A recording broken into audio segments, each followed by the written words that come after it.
Hendra Setiawan's signature deceptive change of pace shots, or what I like to better call the stop drops and stop blocks, that helps him win many points in his rallies. Today we're going to go over the prerequisites of these shots, how to hit these shots, and when to use these shots so that you can deceive your opponents in your next gameplay. And as always, make sure to like, comment, subscribe, and watch it till the end of the video.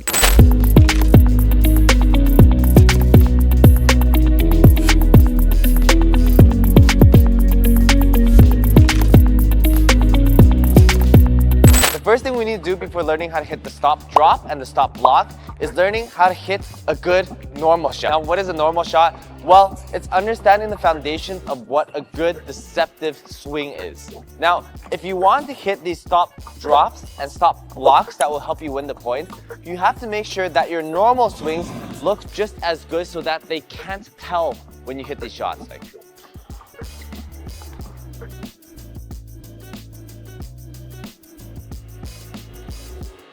Because the main point for Hendra Setiawan is that when he hits these shots, the opponent doesn't know they're hitting it. Now, let me tell you the difference between a big swing and a small swing, and why a small swing is much more deceptive than a big swing. A lot of you, when you're trying to hit these shots, you think, oh, I'm going to swing super big so it looks like I'm going to smash, and at the last moment, I'll stop. So it's very deceptive. That is the complete opposite of what you're supposed to be doing. The bigger your swing, the easier to tell what you're going to hit is. Why? Because you have an increased motion and flight path of your rackets. Now, for an opponent who's good, the more you swing, the more they're able to see the line of your swing and know what you're going to hit. That's why it's important to keep our swing very small. It gives our opponents less to work with in terms of predicting what you're going to hit.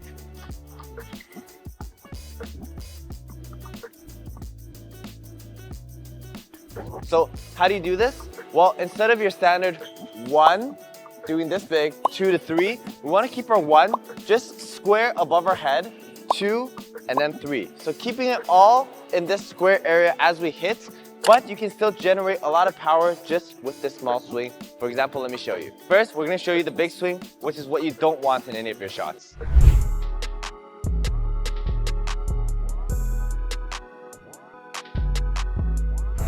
Smash.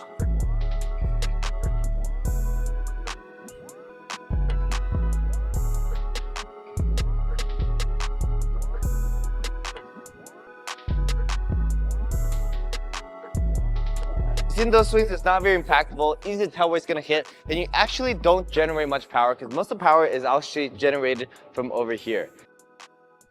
So what we want to do is keep our swing in this small area, this box, and really focus on accelerating it through pronation of our forearm, wrist, and our fingers. And that's going to give us a smaller swing and more deception for later when we're hitting these stop drops and stop blocks.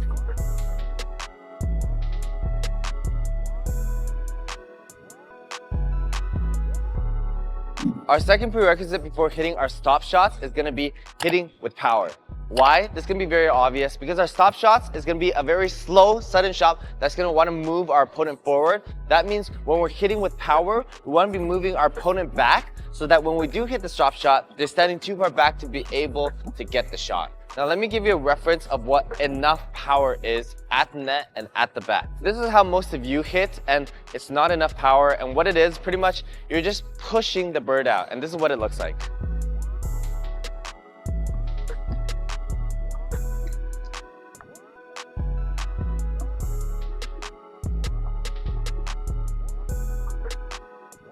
Instead, when you're hitting these shots, if you want to be hitting at a competitive level, every shot needs to be hit with the intention to kill. Every single shot. Let me show you the difference in speed.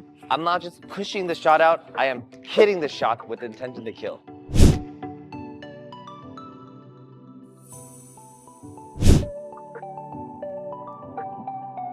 Now, what's the main difference between the slow shot and the fast shot?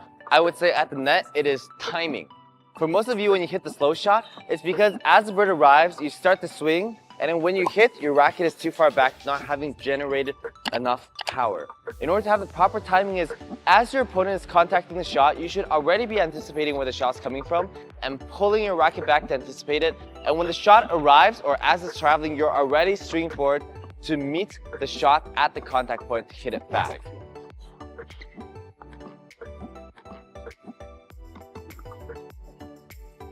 Remember, since there's a lot of speed being generated this way already, all you have to do is have proper timing to redirect that speed back. So first, let's learn how to hit the stop block. Now, we have to add in the two prerequisites that we just learned.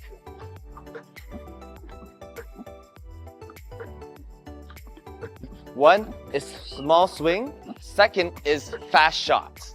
Now, once you have these down, it's actually quite easy to hit the stop block. But it's different from what you think. Because you might think, I'm still swinging very hard and just hitting it lighter. But no, for the stop block, what you want to be doing is hitting with your two prerequisites. But at the last moment when the shot comes, what you're doing is just loosening your grip more, okay? So your swing's still going to be fast. But the only difference and why it's going to land shorter is because when the shot comes, instead of holding a firm grip, which will make it bounce fast, you are loosening your grip, which will make your racket fall backwards and then make the shot land closer to the court. Let me show you what that looks like.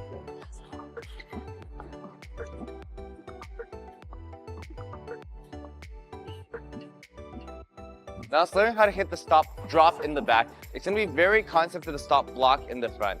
What we're going to do is be coming up, but at the last moment doing our exact same small and fast swing, but dropping our grip so that it loosens the shot while keeping the fast swing. Let me show you what that looks like.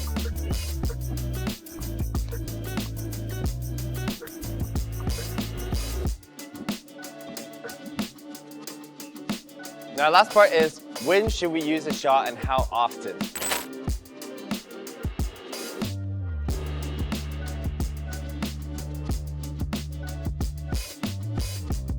I would say if you're someone like Hendra, Setiawan, then maybe you can use this shot up to 10% of the time. But if you're a beginner, I would say use this shot up to maximum like 2 to 5% of the time. Why? This shot is actually very difficult to hit. One is, if you want to hit these fast stop blocks, you have to make sure there's enough speed on the drives. And if you're beginner shots, you probably don't have enough speed on the drives to hit such a sudden change of pace. Second, these shots are actually very hard to control. If you hit it, you might hit the rim, or just hit a very loopy shot that gets rid of the attack that you set up and gives your opponent the attack.